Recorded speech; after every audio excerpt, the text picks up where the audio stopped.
I was bawling on the floor of the stable, clutching my retired racehorse, Apollo, while animal control stood behind me with an order to put him down. The reason? My HOA claimed he was too old and a visual nuisance. As Karen stood there smugly filming, she had no clue I used to be an equine attorney, and she'd just tripped a legal wire that was about to make her regret ever getting involved. Freeze frame. Yep, that's me. The guy whose private well HOA Karen tapped to illegally keep her garden green. What did I do? I pumped sewage through her setup. And man, that was just the opening move. Viewer instantly thinks, wait, seriously? Is that even legal? How'd she not notice? I didn't move to this sleepy little neighborhood to start a fight. I moved here for Apollo. He was my dad's last gift before passing, 26 years old, arthritic in both hocks, but still carried himself like royalty. A former champion, purebred, full lineage. Not that any of that mattered to Karen. To her, he was just some decrepit horse, which is wild, coming from someone held together by Botox and bitterness. I picked this place because of the land, the stables, the right to let Apollo live out his days peacefully.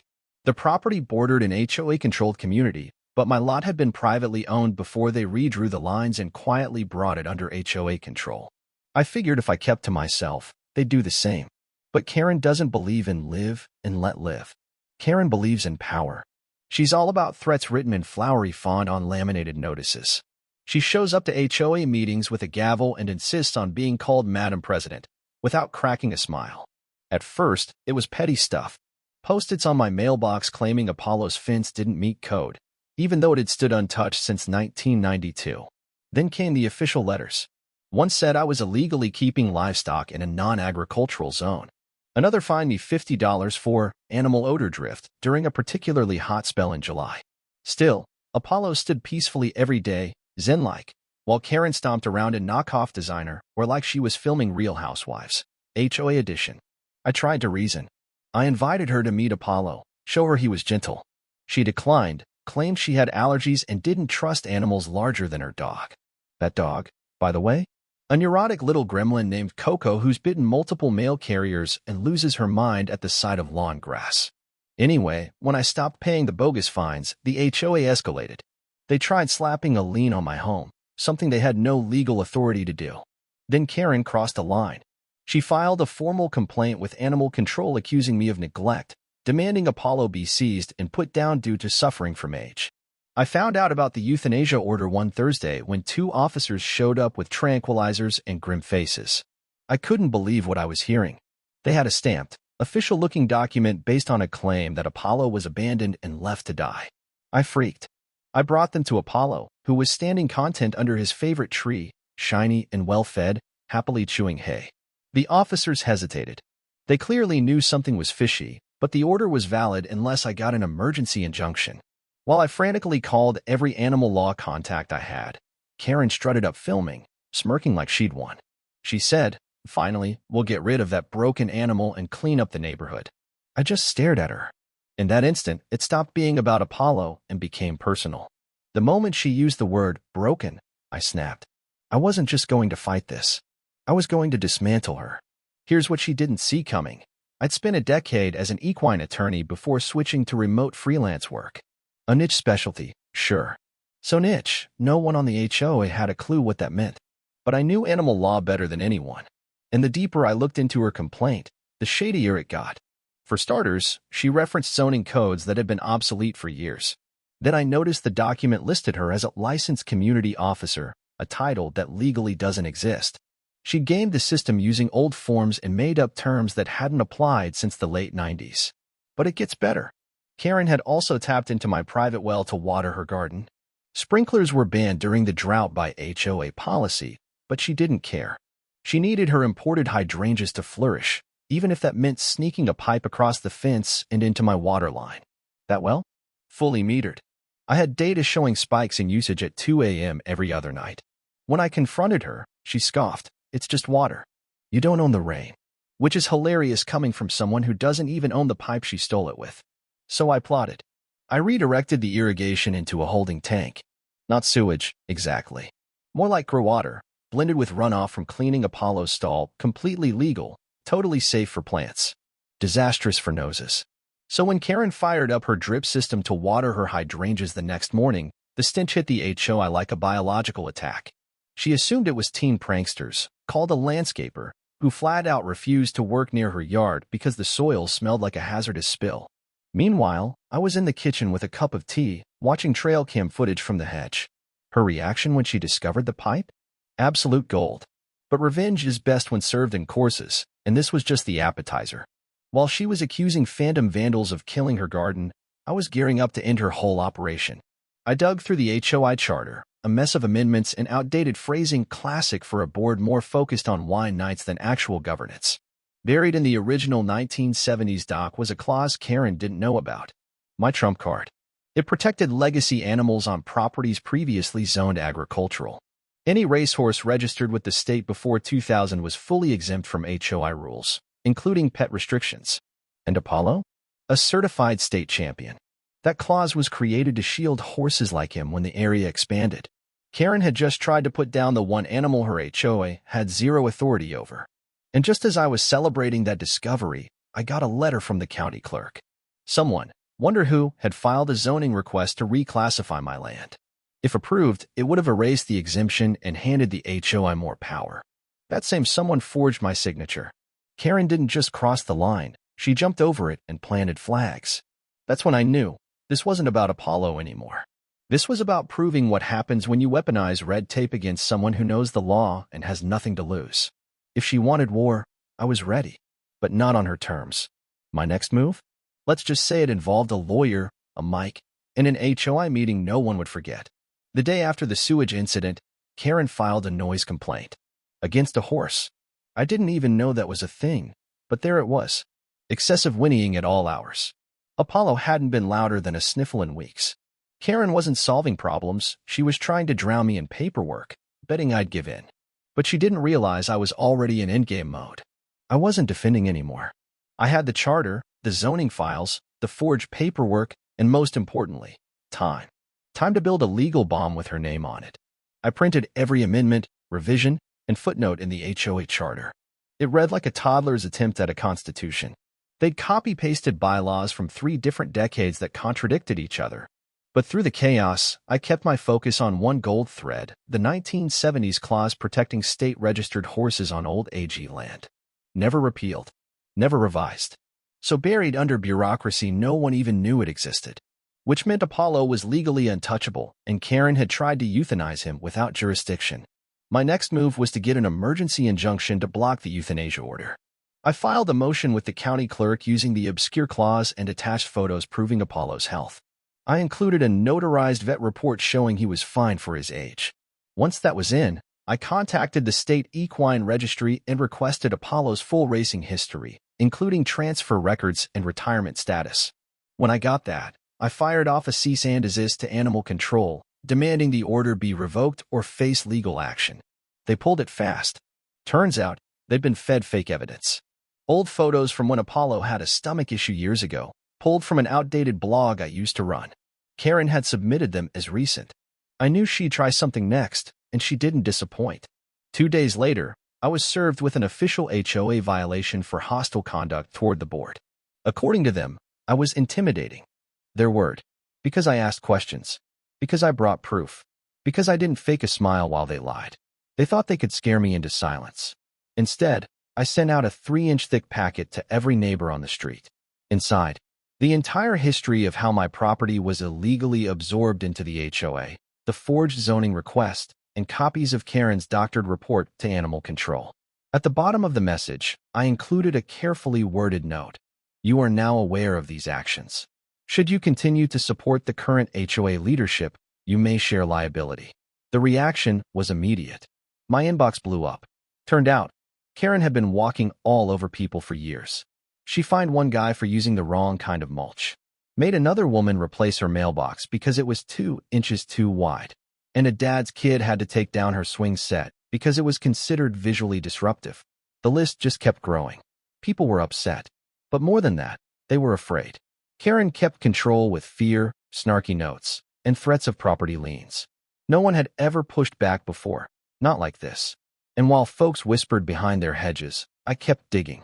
That's when I stumbled on the audit. It was a half-finished set of financials tucked into the HOA's member portal. Seemed like Karen had been dipping into HOA funds for beautification projects, all conveniently placed right around her own house. I followed the money trail. Top-tier sod, $6,000. Fancy outdoor lighting, $3,800. A koi pond labeled as a community wellness feature, $5,200. Every bit of it located within her personal landscaping. I built a spreadsheet, color-coded, labeled everything, sent it to the board. A week later, I got a knock. Not from Karen, from 2 other board members. They showed up at my door with scones and nervous grins. I didn't even need to ask. They looked like kids caught cheating on a school group project. They begged me not to sue.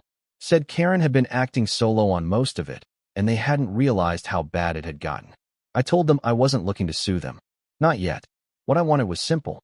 An emergency board meeting. Everyone present. Open to all homeowners. Total transparency. All documents on the table. They agreed. But before leaving, one of them, Marvin, a retired dentist, leaned in and said, "You know she's going to come after you, right?" I grinned and said, "She already has. Now it's my move." The invite went out the next day. On paper, it was a policy clarification meeting about animal regulations and zoning. Off the record, it was the Karen showdown. As soon as the email landed, my phone lit up. Overnight, I'd become a local legend. The guy who stood up to the neighborhood tyrant. The horse lawyer. The one who said no. I didn't know how deep the mess went, but I was ready to find out. Karen, obviously, tried to kill the meeting before it started. Fired off an all-caps email claiming, "Unauthorized distribution of HOA documents may result in prosecution."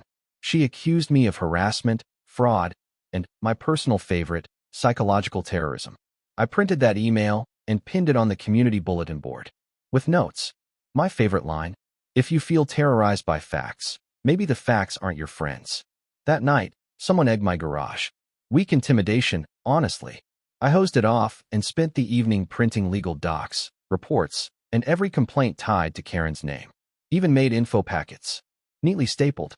Color-coded tabs and all. I wasn't just bringing receipts. I brought the whole filing cabinet. When I walked into the meeting, the place was packed. People stood in the back, whispering over coffee. Karen was already there, seated at the front table like she was about to host a TED Talk. She wore a pink blazer that screamed "try hard" and a smile that didn't quite reach her eyes. I sat up front, placed my binder down, and waited for the drama. But before Karen could even start her usual routine, a woman I'd never seen stood up from the back and said, "I'd like to know who forged the zoning change request on Mr. Adams' property. Because that's my signature on it, and I never signed anything." The room froze. Karen turned pale. And just like that, I wasn't the only one with an axe to grind. Karen hadn't just targeted me. She faked forms, used HOA cash for herself, and possibly forged signatures to push her plans. The storm had landed, and Karen was standing in the middle of it with no umbrella. The silence after that accusation dragged on so long, you could hear the ceiling fan above ticking like a bomb about to go off. Karen didn't say a word at first. Her jaw dropped open and shut like someone had yanked her batteries out, fingers frozen mid-scroll on the tablet she always carried to look official. Then, as if sheer arrogance could bend reality, she snapped back to life and said, in her best mock-authoritative voice, that any claims about forged signatures were baseless and clearly just a misunderstanding. But the woman who stood up, Mrs. Kendrick, as I later found out, wasn't buying it. She strode down the aisle, pulled out her driver's license, and held it up next to the zoning form where her name was scribbled in sloppy, uneven letters. The contrast was absurd. One signature was practiced and clean. The other looked like a kid's first crack at cursive. The whole room leaned in. Karen looked around and seemed to finally realize the crowd wasn't with her anymore. Still, she tried to plow through. She launched into this grand speech about upholding community values and eliminating disruption. The irony of her calling anyone disruptive was so thick I could have spread it on toast. She accused me of using Apollo to agitate the neighborhood, of turning my job into a weapon against her, and claimed my watering system stunt had compromised public health. That part nearly made me laugh. But I kept my mouth shut. I wanted her to unravel without my help. And oh, she did. Someone in the back yelled out, asking where all the HOA funds had gone. Another questioned the sudden appearance of a $6,000 pond in front of her home. A third stood with his own violation. This one for wind chimes, supposedly breaching auditory tranquility. The room was turning. Karen's eyes bounced from one person to the next, realizing all the folks she used to scare were smelling blood. Then I got up.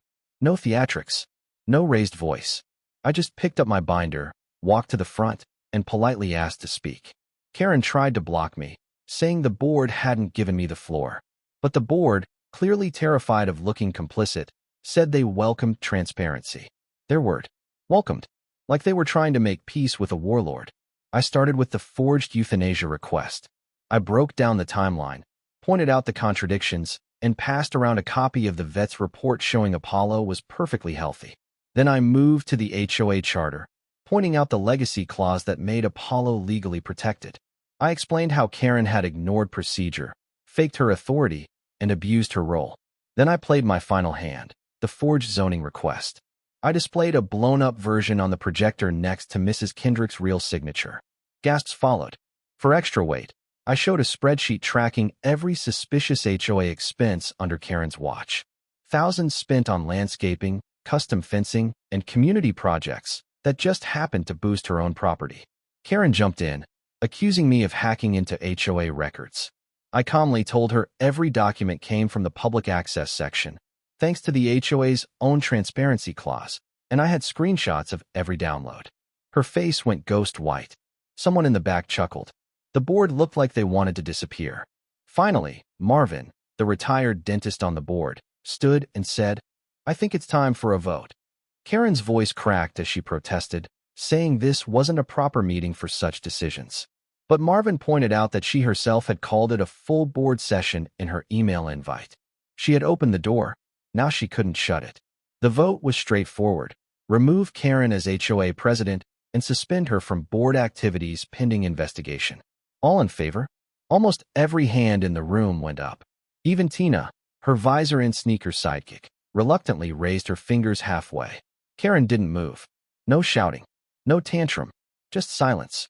I couldn't tell if she was stunned or broken, but she had no comeback.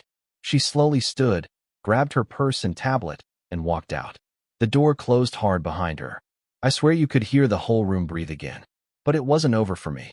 After the meeting, neighbors swarmed me with thanks, handshakes, baked goods, even offers for free lawn service. Someone joked I should run for HOA president. I laughed and said I'd rather wrestle an alligator during a hurricane. I wasn't after power, just peace. But peace, it seemed, would have to wait. The next morning, I found a notice taped to my door, not from the HOA. From the county. Karen, ever the sore loser, had filed a police report accusing me of harassment and intentionally damaging neighborhood utilities. She claimed I had poisoned her plants and messed with her irrigation. She even sent in video footage, selectively edited, of course, showing me adjusting the water tank on my own system. It would have been funny if it weren't so infuriating. Now she was trying to get me arrested, trying to drag me into court, thinking I'd just roll over. What she didn't realize was the second she filed a bogus report, she walked straight into my domain. I contacted my lawyer and sent over every piece of evidence, including the uncut trail cam footage, timestamps, everything. We hit back with a counterclaim, not just defamation, but for filing a false police report. The officer assigned to the case watched the footage once and flinched.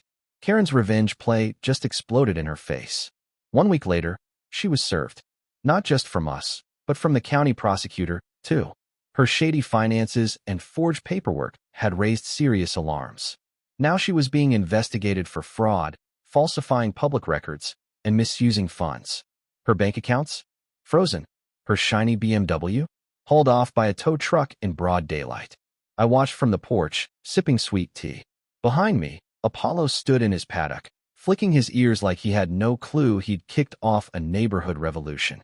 Soon, neighbors began sharing more stories. Turns out Karen had been tormenting people for years. An elderly couple fled because of constant fines. She pressured a single mom into getting rid of her kid's trampoline, said it hurt home values. Now, everyone she wronged was speaking up. It stopped being about payback. It became about fixing everything. Folks wanted new leadership, a new charter, and Karen held accountable. I agreed to help, not to run things, but to write the bylaws, set up a legal structure, and make sure another Karen could never rise again. The HOA was getting rebuilt, not as a dictatorship, but a real community. Still, I couldn't shake the feeling Karen wasn't finished. She wasn't the kind to bow out. Too proud, too bitter, too addicted to control. And sure enough, one night, as the sun dipped and Apollo munched at his trough, I found something in my mailbox. A letter. No signature. No sender. Just one sentence, scrawled in shaky block letters. This isn't over. I read it 3 times, checked the back, the front. Nothing but that one angry sentence. This isn't over. No envelope, stuffed into the box like it didn't matter. The handwriting looked forced, like someone trying to fake anonymity and failing. It didn't scare me, not even close. Scaring someone takes finesse. This felt more like the last gasp of a snake that's already lost its bite. Still, I took it seriously. I photocopied it, documented the time, snapped a picture of how it was delivered, and slid it into the folder labeled HOA Miscellaneous Threat. I wasn't about to let Karen pull me into another mess, but if she did, I'd be ready, paper trail and all. The neighborhood changed overnight. Without Karen's chokehold, people relaxed. Kids started riding scooters on the sidewalks again. Flags, string lights, and actual joy began to show up where beige conformity used to dominate. Even Apollo got visitors. Folks brought carrots, apples, and chatted with me over the fence. He stood there like royalty, soaking it all up, the retired racehorse who outlived the HOA queen who tried to erase him. There was poetry in that. The interim board asked me to review the draft charter. I made sure it protected animals, capped fines, and forced full financial transparency. No more secret mulch fines, and definitely no fake euthanasia orders. Karen? Total radio silence. She missed court dates, 3 board hearings, and at least 1 deposition over the shady money stuff. Word was she was still around, hiding inside with blackout curtains while her dog barked at ghosts. Her car? Gone. Her yard? Dying. That koi pond she bragged about? Just mosquito water now. Her place had become haunted. People crossed the street to avoid it. She built her empire on fear, and when it collapsed, all that was left was wilted flowers and a busted white fence. Then the county notice arrived. The HOA's corporate status? Officially dissolved. Between fake signatures, money violations, and botched filings, they were done. Some neighbors wanted to keep a group for basic stuff like maintenance. So we made a co-op, voluntary, small scale, chill. It worked, it was simple, and honestly, after all that chaos, boring was beautiful. But Karen?